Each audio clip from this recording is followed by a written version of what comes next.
زخبركم تخاتلتي مدبات الراديو إيرنا زي فلي مدبي مسام مصنع حتى لو نعرف الشاي قبل هالنسية نلومي إنك هيدو علال ب على ثلاثان حدا يزور حزي أب كندا أب كتمة تورونتو مريت مسحبتي كايدالو نتي إذا كايد زلوا وين كايد وتين زلوا مريت مسحبتي أمريكتنا مس دراسي قويتهم سهلة علال نقبر لنا تعلامة خا سلمتاي نزي مريت مسحبتي كايد ولو زبل كوينو انتايم كابو كابسب انتايم كسبيو نسب انتايم زبلو زلو زبلو زعباتات كنتن كفينا مجمرتا عدمي خبير كاس لازم زخا مسكنكا قويتهم سهلة دراسي ومترجمي حرباي تخان اشتي مسمعتي خدلاله المحجو كان سما كنا نتسفى مسمر مو كنا نتسفى زغبر كعلال نيرو ግን نعو دي سمعوا حد السبات كيلو سلازقولو حرباي تخان اشتي نغرنمو ناتنا لهم عن زعبا كناتو حراي أقدم يغني لي جازيتنيا شيشاي جبرانس سلتي عدما أخبرك أبزي ناي مدبكا وي ناي ريديو رنا سلزا عدم كاني بلبي يمسكنك أتي إن العلو أرسي بزعبا أتي أم مجابيت على الثلاثة حدن على الثلاثة حدن زكاية كتما تورنتو مريت مصحفتي بإيرتراويان صحفتي زفري مصحفتي أبزنا كنت معلتي نزكاية مدبنا أبز حجي ترخينا مساقة قال محتت ويد ما قال من البس نقبر زلنا مالك مي دحرة بايتاي ويد ما من الليلة هوننا سمي مولو اسمي ممرقويتو مساعلي يبهل أب كتمارة كم حارة أبشن جاتني من 47 توليدة أبو ما بقى ما كلاي درجة دحر مبتغاني أب دحر ناسنا تابتنا يسنا مهرنا ماكل ويسنا مهرنا مويا نوي حوانس دحر مسرح بدحريو أب ناي محور كيح مسكل سرعون كم أو هذه ناي مدنتها كوينة كسرح ثانية بدحريو أكتشن عطر شوعتن كاب هاجر ويد ما كاب إيرسا ناب يوغندا ماتي أب يوغندا ني شدش عمت دحر مسرح ثاني حجي أب زحالته كتشن سانجتن أب هاجر كندا ماتي مالتي لذي أتي كم زعبا رستي زرقنا أتناي صحيفات ويد ما أتناي مويا مصحف كوينو أبزر ما مستي منسيات في زنبرم زنباليتاتهم كله بمسرة ناي كلب بوك كلبات مسوزحات منسيات في ناي محور كيح مسكال يواسا بحر مباري أبقى حين عثرت حمشن إذا شوعات هاريات أوتات منسيات تبل ناب قنقات كرنيا ناي مجمتا سرح حتمت دير مالتي بدحريو دما كالوت أب يوغندا مسمصخون تحاتما سرحتون كالوت تالوا مالتي كساب حجي اتناي ترغم سرح نتي منسيات تي زلوم كنت امروم أب رغو وي دما معري نقول زحجزو التبابعي وي النقاحتي وي دما دي موتيفيشنال سنول بونا تحسو زلوم مصحفتي أب زغروا وانون نا فلسفنا زاتوت مصحف أبركت اللغة مالتي كسابنجي بحثر زبالة أزي تابتي مسل كابتي أم مصحف زسرح وسرحات مالتي حجب بزي كاب بناي ترجم سرحات سي بناي درسات ما بقى لو درسات سي كسر حج ساي أنا بركان أبركتو مالت يزقون زولا مسلني أو صار حجي أب حتمت أي عيب صح هون زلهم بو حراي مبار زي مدى قلطيف وخف النوس اللي ندلو زلنا بزيك رينا ما وقنا صح حراي إذا مدى قلطيف وخف النوس اللي ندلو زلنا نتي أقدم أما تويز هبكو جيجا خرموا له جبني دراسي لكان يرك بترجم مترك الرم يجبايو ممهر كان بخان كون حجي أبغى متنقل تخو خزارة مالتي حراي ممر جوتهم سهلة يغني اللي سلتي زارم كانن تي ذهب كاني حبريتها مش حربايتها مالتي بار نابزي ناي على 30 حدن زمدبكمو مريت مصحفتي كنسجرمو سلمنتايهم نزا حساب بجيسكمو مع حساب بجيسكمو ازهات نگراني حراي صبق تي مبقسي نايدي حسب أبز حالة ورحي مالتها بزحلف عمت ورحي ميازيا خرابي إنا كم حسب بقسنا وحدات حدا شدش شوعة نقول صحفتي أب كندا هاجر كندا أب استقلالية كتماتات زلنا أتي ምናልባቱን ከም ተወሳኺ ኣብዚ ከም ዝንግዖ ወይ ክንብሎ ከይተቐስና ክንዓልቶ ዘይንኽእል መምህር መኮነን እውን ከም መሳርሕቲ ነዊሕ እዋን ኣብ ሓደ ዞባ ሰሪሕና ኢና ፕላስ እዚ ሓሳብ እዚ እውን ምሳና ኮይኑ ዘበሎ እዩ ዘበገሶ እዩ ማለት እዩ ስለዚ ዝሓለፈ ዓመት ኩሉ ምድላዋት ድሕሪ ምግባር ሓገዝ ክንረክብ ኣይከኣልናን ወይ ድማ እቲ መንቀሳቐሲ ዝኸውን ኣዳራሽ ድዩ ወይ ካልእ ክንረክብ ኣይከኣልናን ስለዚ ኣሰጋጊርናዮ ማለት እዩ ብመሰረት እቲ ኣብ ሃገር ካናዳ ዝርአ ብፍላይ ከዓ ከተማ ቶሮንቶ ዘሎ ናይ እዚ ክሌማ ወይ ወቕቲ መንፅር ድማ ኣብ ዓመት ክልተ ግዜ ክንገብሮ ኢልና ኢና ከም ሓሳብ ወይ ተበግሶ ጌርና ነርና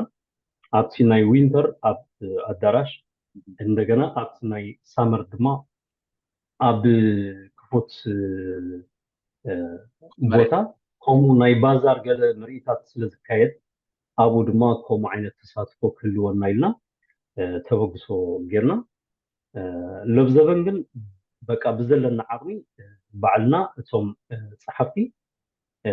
ምስ ምትሕብባር ናይ ኤርትራዊ ካናዳዊ ማሕበረኮም ኣብ ከተማ ቶሮንቶ ዘሎ ብመልክዕ ናይ ኣዳራሽ ሓገዝ ስለ ዝገበረና እዚ መደብ እዚ ክውን ንክኸውን ከዓኒ ኣብዚ ደረጃ እዚ በፂሕና ንፅባሕ ቀዳሚ ሰንበት ተዳሊና ኣለና ማለት እዩ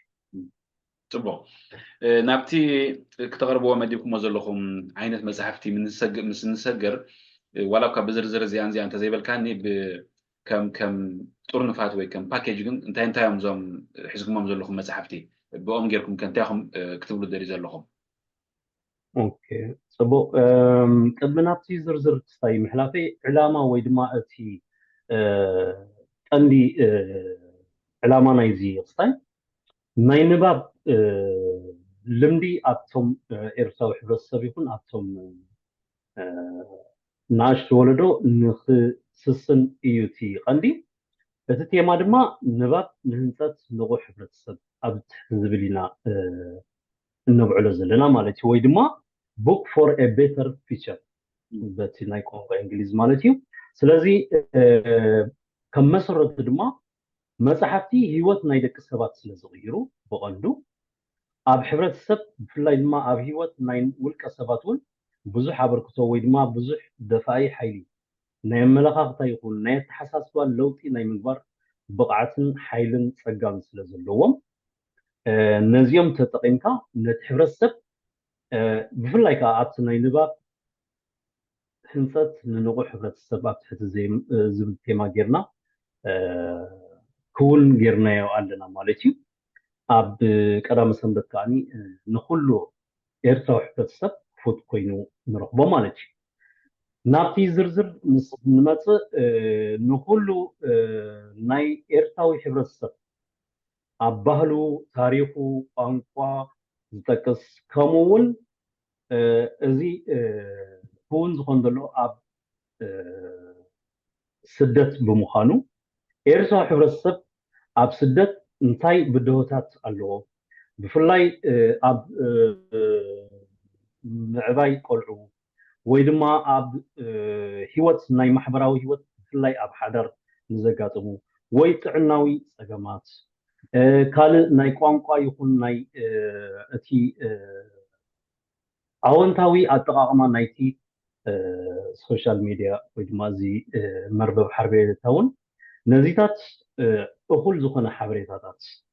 ከስንቁና ዝኽእሉ ብዓበይቲ ገዳይም ንኣሽቱ መንስያት ወይ ድማ ማእከሎት ዝፀሓፉ ዝተፈላለዩ ወይ ድማ ካብ ቋንቋ እንግሊዝ ናብ ትግርኛ እውን ዝተተርጎሙ መፅሓፍቲ ኢና ኣዳሊና ዘለና ማለት እዩ ስለዚ እቶም ብርክት ዝበሉ ንምርኢት ዝቀርቡ ኮይኖም እቲ ኣብቲ ቦታ መፅኡ ዝዕዘብ ድማ ከምዚኦም ዝኣመሰሉ መፅሓፍቲ ከም ዘሎ ፈሊጡ ኣብኡ እውን ሓበሬታታት ፖስት ክንገብር ኢና ወይ ድማ ክንልጥፍ ኢና ኣበይ ክረኽብዎ ከም ዝኽእሉ ንኣብነት ኣሕተምቲ ብቐንዱ ዕላማ ናይዚ ምርኢት መፅሓፍቲ እውን ኣንበብቲ ምስ ፀሓፍቲ ወይ ከዓኒ ትካላት ኣሕተምቲ ንሕብረተሰቦም ዝራኸብሉ ኣጋጣሚ ብምዃኑ ኣብዚ መድረክ እዚ ነቲ ስሉስ ዝኾነ ኣካል ማለት ኣንበብቲ ፀሓፍቲ እቶም ኣሕተምቲ ዘለዎ ብፍላይ ከዓ ብኤርትራዊ መፅሓፍቲ ወይ ድማ ብኤርትራዊ ዝፈረዩ መፅሓፍቲ ኣብ ዘሕትሙ ትካላት ዝያዳ ንዝርግሐ ናይ ሕብረተሰቦም ተገዲሶም መታን ክገብሉ ከበርክቱ ሓበሬታታት ኣብኡ ክንልጥፍ ኢና ማለት እዩ ንኣብነት ሓንቲ መፅሓፍ ኣበይ ክረኽቧ ከም ዝኽእሉ ብየናይ መርበብ ሓበሬታ ምስ ካበየናይ ኣሕታም ትክል ወይ ድማ ካበየኖት ኣከፋፈልቲ ኣብ ሙሉእ ዓለም ዝርከቡ ክረኽብዎ ከም ዝኽእሉ እቲ ሓበሬታታት ኣብኡ ክንነግሮም ኢና ማለት እዩ እቲ ንመሸጣ ዝቐረበ ድማ ንመሸጣ ክቐርብ ተዳልዩ ማለት እዩ ብገለ ፀሓፍቲ ኣብኡ ብኣካል ወይ ድማ ወኪላቶም ይሕዋቶም ድዮም ብምውካል ኣብዚ ናይ ክልቲኡ መዓልቲ መደብ ተሳተፍቲ ኮይኖም ክንረኽቦም ኢና ማለት እዩ እቶም መፅሓፍቲ ብዙሖም ክንደይ እዮም እዚ ሓደ ካልኣይ ዓይነት ናይቶም መፅሓፍቲ ብኸመይ ኢኹም መሪፅኩሞም ዓይነት ናይቶም መፅሓፍቲ ማለት ኣብቲ ናይ ኤርትራውያን ፀሓፍቲ ኣተኪርና ብዝገበርናዮ ዳህሳስ ብውልቅና ዝሓዝናዮም እቶም ፀሓፍቲ ከምኡውን ብውልቅና ዘፍረናዮም መፅሓፍቲ ካብ እንግሊዝ ተተርጎሙ ድዮም ወይ ድማ መበቆላዊ ፅሑፋት ድዮም እዚኣቶም ኩሉ ኣብኡ ክንረኽቦም ኢና ብብዝሒ እዚ እኳ ተዘይበልኩካ ብርግፅ ግን ክሳብ ሕጂ ኣብቲ ናተይ ዝርዝር ሒዝዮ ዘለኹ ልዕሊ 65 ዝኸውን መፅሓፍቲ ብዓይነት ንምርኢትን ንመሸጣን ክቐርብ እዩ ተሳተፍቲ ናይቲ ምርኢት መፅሓፍቲ ኣብዚ ኣብ ቶሮንቶ ዝካየድ ድማ ካብ ክልቲኡ ፆታ ብፍላይ እተን ዝያዳ ከነተባብዐን ዝግባአና ውሕዳት ፀሓፍቲ ደቂ ኣንስትዮ ምህላወን ኣብዚ ኣጋጣሚ ድማ ክሳብ ሕጂ 3 ደቂ ኣንስትዮ ዝርከቦ ልዕሊ 24 ኤርትራውያን ፀሓፍቲ መፅሓፍቶም ብምልኣክ ወይ ብኣካል ክርከቡ ትፅቢት ንተንብር ማለት እዩ ክሳብ ሕጂ በቲ ዘለኒ ሓበሬታ ማለት እዩ እቲ ሕቶ ዘምፀኹልካ ምክንያት እቲ ሎሚ ዝዝርጋሕ ዘሎ መፅሓፍቲ ኣዝዩ ብዙሕ እዩ ንስኹም ትቕርብዎ ዘለኒ ምስቲ ብዝሒ ሕተምን ዝዝርጋሕን ዘሎ ዘይነፀር እንድሕር ኮይኑ እቲ ምውሓዱ ናይ ምውሓዱ ምክንያት ብኽፋእ ድዩ ኮነ ኢልካ ዋላስ ስለዝተረኸበት ኣጋጣሚ ከም መጀመርኡ ስለዝኾነ ዝቕፅል ክመሓየሽ ይኽእል እዩ ካብ ዝብል ሃቐና ሓቲተካ ንድሕር ተወሳኺ ኮይኑ ኣብኣ ክተብርሃለይ هو توسخي حبريتا فزيا تقصكا كلوني يقلي بحفشة تي توقصو أبزي أب وشتي كندا نركب صحفتي إرتاويان إنا أبجيسنا مالتيو دحريو أبتي كدمي ورحن صومنا نبيلنا أب قصات فيسبوك بزلتفنايو حبريتا دا بزحات نايمستاف ولاون كاب أفريقيا ديو وكاب أوروبا ديو كنساتف بمنجدي حواتنا ويدما بمنجدي عربتنا ويعرفتنا كنساتف نقلينا يلوم ترقاقامي بزحبرو بزمن صريو سلازي أقول قوات زي كونه أبقى صالي مغنياتو عمتاوي مريد مصاحفتي بدرجة عالم أب ورح مقابيتي زفزع زكايات سلازي نحناون عمتاوي كنقوري أب ورح مقابيت حدث من البات تغايلون أبتناي كرامات وقتناي كندا أب سامر تباهي زفلدما أورحي نحسدي وي حمله كنكايدو إيوتي حسب كم جمرتا زنبر بزحلف عمت مالك سلازي إذا كون نتقينو نحجي أو ورح مقابيت نيمو داتا زلوا إلى 30 حدل نكايدو علنا بفلات ديكونسي بتيت البات ما يكونوا حرسب إرتا ويدماتون صحفي بوكل أجابب مو حاجز بمركب استفلاليات كالات اللو أبزي هاجر كندا نخمزة عينت نايمريت مصحفتي زتبابعة نعاتن ون اتي امامه وي بروبوزال ابز حدا تقريبا نيرنا حجون دقينا خنقربينا من البات اتي عمي اي رقبنا انتي تايمين وي دمات نايغزي ابز حج وانجن حدش ناي امامه وي بروبوزال بمغرب حاجز انتدارخنا نكله كفوت كوينو بمنجدي زقربوهم وي حواتهم اب حجر كندا زلو تساتتي كونو ايو ካብ ቀዳሞት صحفتي ولا ኣብ ህይወት ዘለው ክሳብ ሕጂ ዘሎ ዝፈረ ኤርታዊ መጽሓፍቲ ንክቐርብ እቲ ናህና መደብ ካብ መጀመርቱ ማለት እዩ bon حجيت نمن نصاروسي تي حقنا خمسي نخلو زكاتته كኸውን እዩ ግን ብሕፅረታት ብዝተፈላለዩ ምክንያታት ናይ ሕፅረት ጥራሕ እዩ ውሕድ ዘሎ ይኸትብለን ዘልሕ ምስሊ ንፅር ትኾነለይ እዋ يغني زغصل حتوي كابتي أمباباي واي كابتي زساتف انتاهم تسبيو بتزلكم جمت وي تسفا وي تثبيتك كن متى أكل سبي كساتف زلكم تثبيتك نقرني بتا دحرويتي تملس ምናልባት እቲ ትፅቢትና ወይ እቲ ናቱ ክውንነት በቲ ኣብ መውሃቢ ርእይቶ ዝወሃብ ካብ ተሳተፍቲ ሓደ ደብተር ኣዳሊና ኣለና ኣብኡ ዝህብዎ መልስዕ እንጋለ ወይ ድማ ፊድባክ ኢና ክንሪኦ ንሕና ከም ትፅቢትና ድማ እቲ ግዜ ዝመረፅናዮ ኣብ ፅቡቅ ግዜ እዩ ዘሎ ቀዳም ሰንበት ምናልባት ኣብዚ ናይ ሃገር ካናዳ እቲ ዓርቢ ስቕለት እዩ ዝኸውን ዘሎ ሶኒ ድማ ፅባሕ ፋስጋ ናቶም ማለት እዩ ስለዚ እቲ ግዜ ኣብ ፅቡቅ ስለ ዘሎ ብተዛማዲ ተምሃሮ ይኹን ንወለዲ ዕረፍቲ እዩ ዓርብን ሶኒን ማለት እዩ ስለዚ ኣብ መንጎ ንገብሮ ስለ ዘለና ተዛንዩ ብፍላይ ወለዲ ንደቆም ዝኸውን ወይ ድማ ንዕኦም ዝኸውን መፅሓፍቲ ኣለልዮም ክፈልጡ ጥራይ ዘይኮነ ወይ ካበይ ክረኽቦ ከም ዝኾነ ተወሳኺ ካብቲ ዘሎ ዝፈረየ ናይ ኤርትራውያን ፀሓፍቲ ከዓ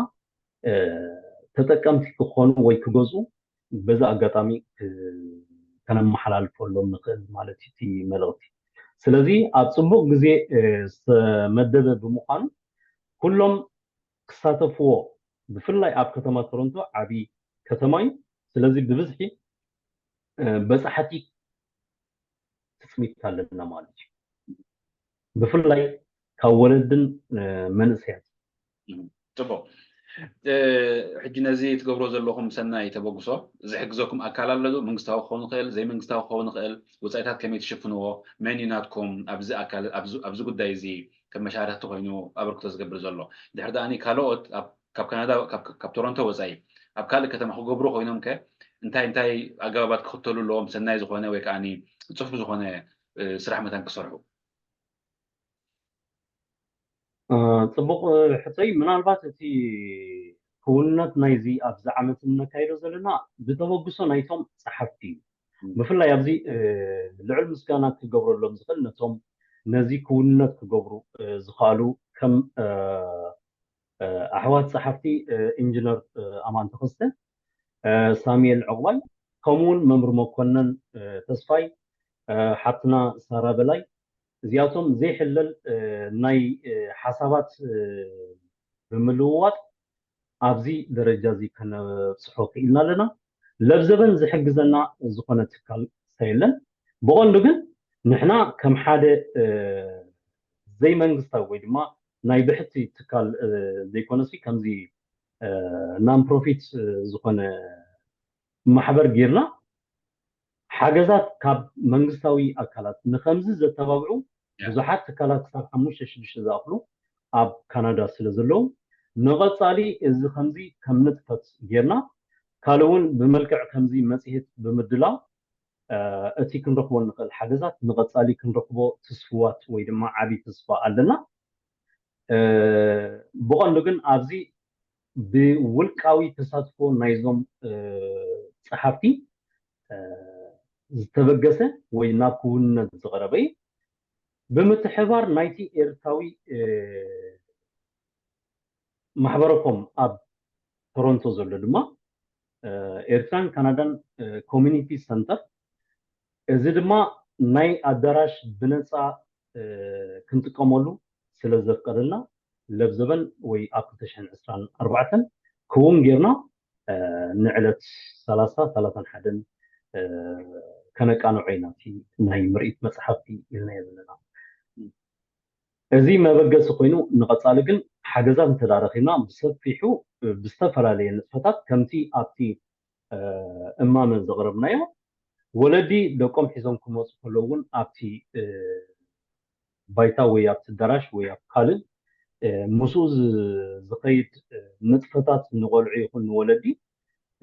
ከነጠዓዕም ኢና ወይ ድማ ክንትግብር ኢና ካልእ ኣስተምህሮ እውን ኣሎ ብጀካቲ ኣዳሊናዮ ዘለና ምርኢት መፅሓፍቲ ለብዘበን እውን ካብ ሓደ ኤርትራዊ ዜጋ ምንባብን ናይ ምምዕባል ዓቕሚ ሰብ ፀጋን ብኸመይ ተጠዓዒሙ ክኸይድ ከም ዝኽእል ዝሓዘ ሓደ ኣስተምህሮ ናይ ሓደ 40 ደቂቕ ወይ ድማ 45 ዝኸውን ተዳልዩሎ ማለት እዩ ኣብ ቀፃሊ ከዓኒ ብካልኦት ተመሳሰልቲ ንባህሊ ንቋንቋ ወይ ንካልእ ኣምራት ዘጠቃልሉ ኣስተምህሮታት ምስኡ ፓኬጅ ኮይኑ ወይ ድማ ክውን ኮይኑ ክቐርብ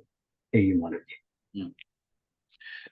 እዚ ትገብሮ ዘለኹም ኣብ ካናዳ ኣብ ቶሮንቶ ተሓፂሩ ዝተርፍ ድዩ ዋላስ ኣብ ካልእ ከተማታት እውን ናይ ምግባር ሓሳብን መደብን ኣለኩም እዩ ምክንያቱ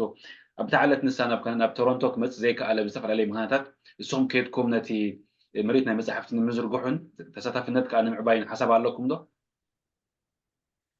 ክሳብ ሕጂ እኳ ናብ ካልኦት ከተማታት ናይ ምኻድ ክስታይ የብልናን ምናልባት ብመንፅር እቲ ውሁብ ፀጋ ኣብ ናይ ሃገረ ካናዳ ቶሮንቶ ዓባይ ከተማ ሜትሮፖሊታን እዩ ስለዚ ተን ካልኦት ከተማታት ንእስ ዝበላ ካብ ቶሮንቶ እየን ማለት እዩ ስለዚ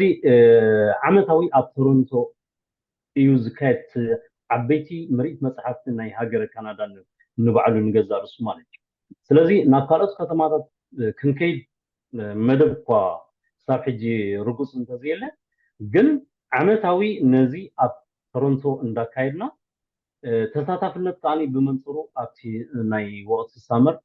ዝኾነሉ ወይ ክራማት ዝኾነሉ መንገዲ ፈጢርና ኩሉ ዝሳተፎ ብፍላይ ቶም ፀሓፍቲ ብዝተፈላለዩ ምክንያታት ኣብዚ ሕጂ ዘይጠዓሞም ብኣካል ንክሳተፉ መፅሓፍቶም ብምልኣክ ኣባና ተሳታፍነቶም ይዕዚዞም ኣለዉ ማለት እዩ ካብተን ርሕቕ ርሕቕ ኢለን ዘለዋ ከም በዓል ዊምፔክ ኤድመንተን ካልጋሪ ዘለዉ ፀሓፍቲ ብኣካል ክሳተፉ ዘይከኣሉ ምስቲ ዘሎ ኩነታት ናይ ስራሕ ይኹን ሕፅረት ናይ ዓቕሚ ምድላዋት መፅሓፍቶም ግን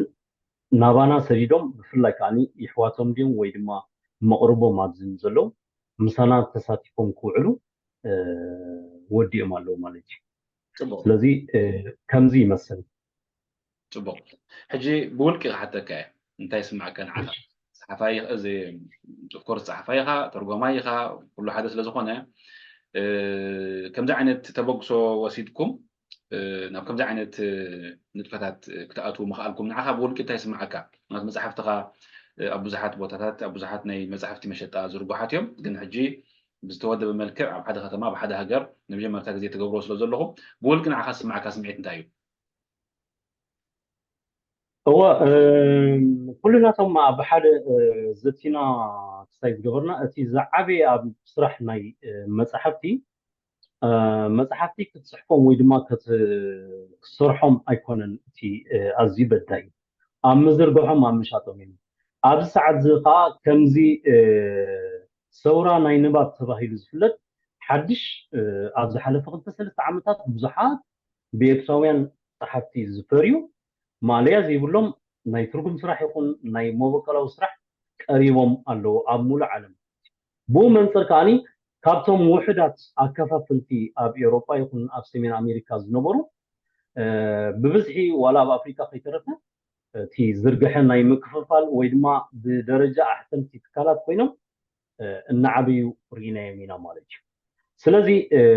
مصحفتنا بستفلالي من قد كم زقتقصت صنعكم بتوما كفافلتي وي أحسن تبيلو يشيتن يزرقحني ويدنا بأنببتي بتسحيو بغندو ግን ነቲ ዘሎ ሃጓፍ ናይ ምውዕዋዕ ይኹን ወይ ድማ ብመልክዕ ናይዚ ምርኢት መፅሓፍቲ ብደረጃ ዓለም ክውን ክኸውን ከሎ ብናይ ኤርትራዊ ዓቕሊ ዕዉት ተበግሶ እዩ ክብሎ ይኽእል ማለት እዩ ነዚ ክውን ኣብ ምግባር ብፍላይ ከዓኒ ንኣሽቱ መንስያት ተበግሶ ወሲዶም ነቶም ዓበይቲ ፀሓፍቲ ከይተረፈ ናብዚ ደረጃ እዚ ተሳታፍነት ክዕዝዙ ክድርኽዎም ከለዉ ዓብይ ባህታ እዩ ዝስማዓኒ ማለት እዩ ጽቡቕ ኣብ ካልእ ሃገራት ንዘለዉ ኤርትራውያን ከምዚ ዓይነት ነገር ንኽገብሩ ከምዚ ዓይነት ናይ ተበግሶ ንኽወስዱ እንታይ ምክርኻ ትልግስ እንታይ ሓሳብ ተካፍል በቃ ነዚ ቅዱስ ዝኾነ ተግባር ወይ ድማ ንሕብረተሰብካ ናይ ምግልጋል ሓደ ምርኢት ወይ ድማ መድረኽ ሲ ሰዓበኒ ኢና ንብሎም ማለት እዩ ነቲ እወታዊ ናይ ምንባብ ልምዲ ከማዕብል ወይ ንቕሓቱ ከበርኽ ምክንያቱ እቲ ኤርትራዊ ሕብረተሰብ ካብ ዝፈትዎ ዓዲ ኣብ ስደት ኣብ ዘለወሎ ተሓዋቒፉ ንክነብር ሓደ ከም መርኣያ ببزح من قدي بستفلالي أقاطعنيات ناي مرقب جزين أوانن كوانتا هلو نعملت كمزي بعالات يكون ويدما فستيفالات أب كمزي ني التحساس با يكون ني حسابات ناي سبات عملوات عبي ترى جدا أبركتو زلوه مصحف ويدما مريت ناي مصحف نقصاتف بن زيادتهم ኣብ ኤውሮጳ ወይ ድማ ኣብ ሰሜን ኣሜሪካ ንዘለዉ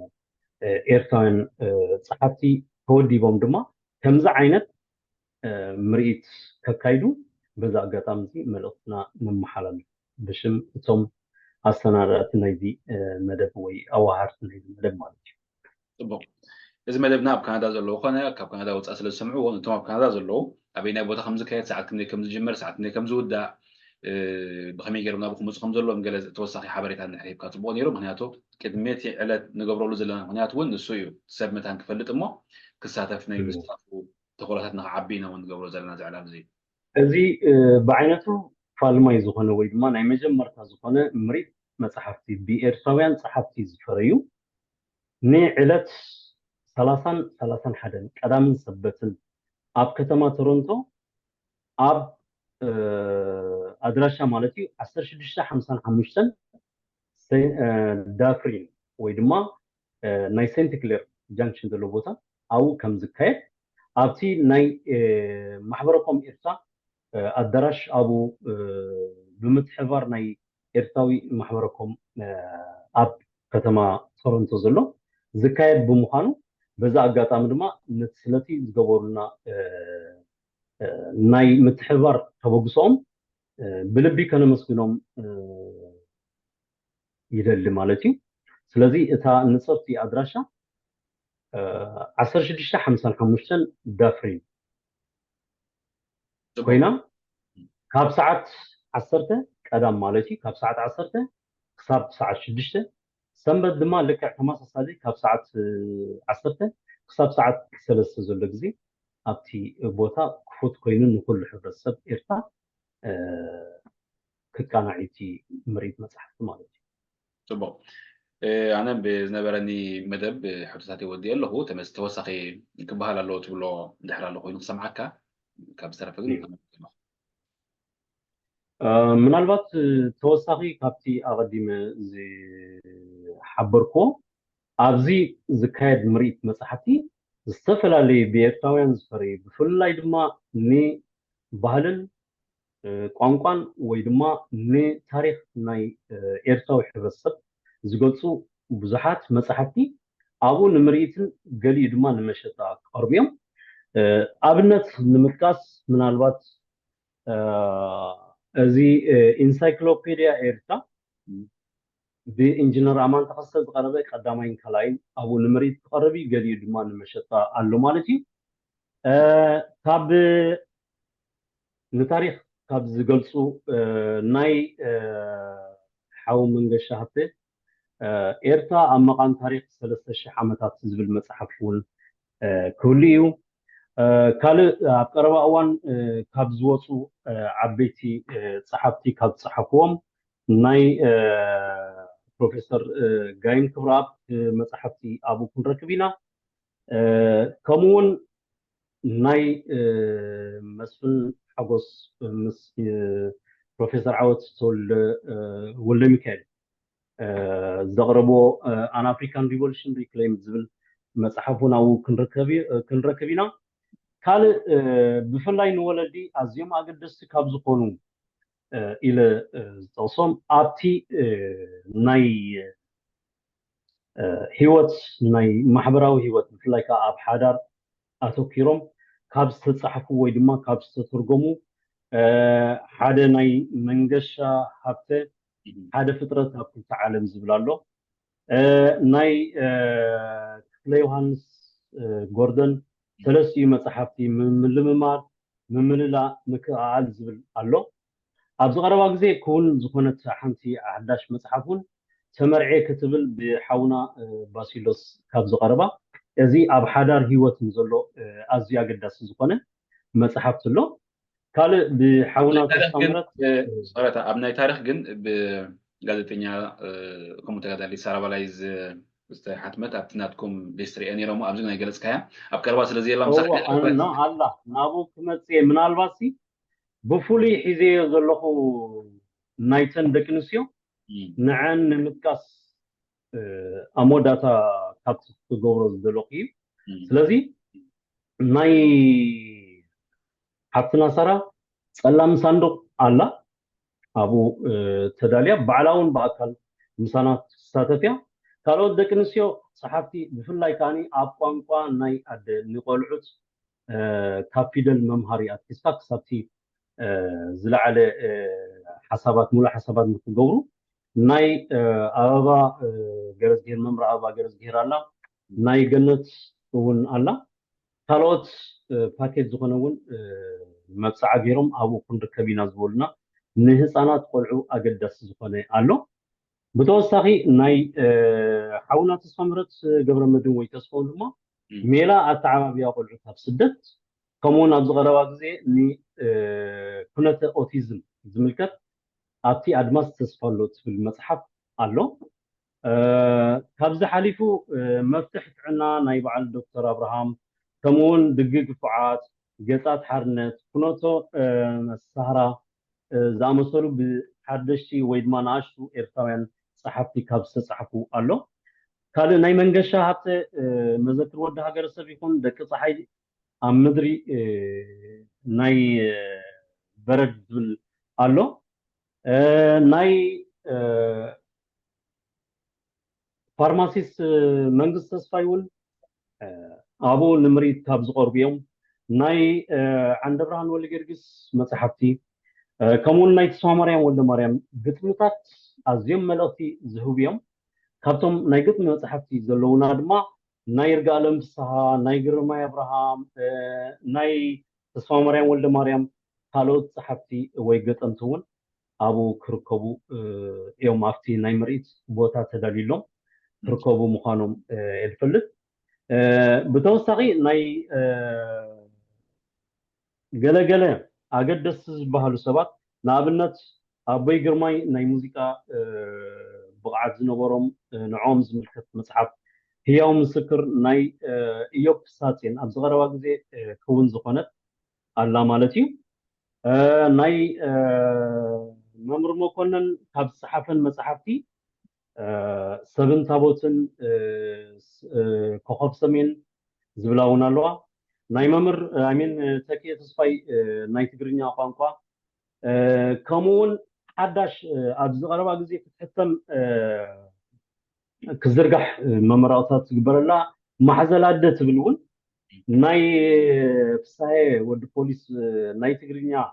جرامر ويدما ناي تقرنيا سواسو زحزت عباي مصحف ساون ابتمريت تنقربا لنا